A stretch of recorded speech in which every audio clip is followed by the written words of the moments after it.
જમવાનો ટાઈમ થઈ ગયો છે, સાંજના 9:30-10 વાગી ગયા છે. આ જમવાનું થઈ ગયું મોડું અને મારે ખાવાની હતી ખીચડી. તો મને તો લસણવાળી ચટણી વગર ખીચડી ભાવે નહીં. તો અમારા યુવરાજભાઈ લસણવાળી ચટણી ખાંડે છે ખીચડી સાથે ખાવા માટે.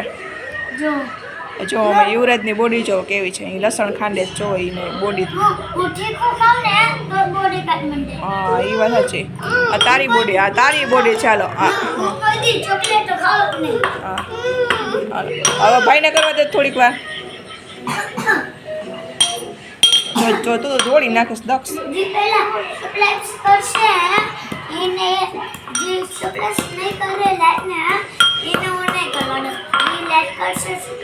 એને જે સબસ્ક્રાઇબ કરશે એને આપણે ચટણી મોકલાવશું. વાહ તારી બોડી વાહ. બરોબર. કે જેને લસણમાં ચટણી ખાવી હોય એ અમારા વિડીયોને સબસ્ક્રાઇબ અમારી ચેનલને કરી દેજો અને વિડીયોને લાઈક કરી દેજો. બરોબર ને યુવરાજ? તો ચાલો ચટણી ખંડાઈ ગઈ છે તો હજી ખાંડે છે. હાલો દક્ષભાઈ હવે ચટણી ખાંડવાનો વારો આવ્યો છે દક્ષભાઈનો.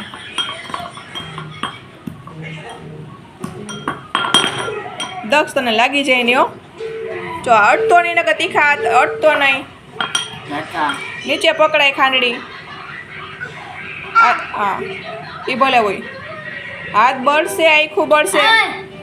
યુવરાજ તું હાથ ધોઈ આવજા ચટણી વાળા. આખું બળે ને પછી ધોઈ આવજા હાથ ચટણી વાળા. બસ દક્ષ લાવો હવે હું કરું. લાવો હવે લાવો હું કરું. તો હાથ ધોઈ આવજા. ચાલો બધા આવતા વિડીયોમાં મળશું. લાઈક કરજો ને સબસ્ક્રાઈબ કરવાનું ભૂલતા નહીં. ઓકે.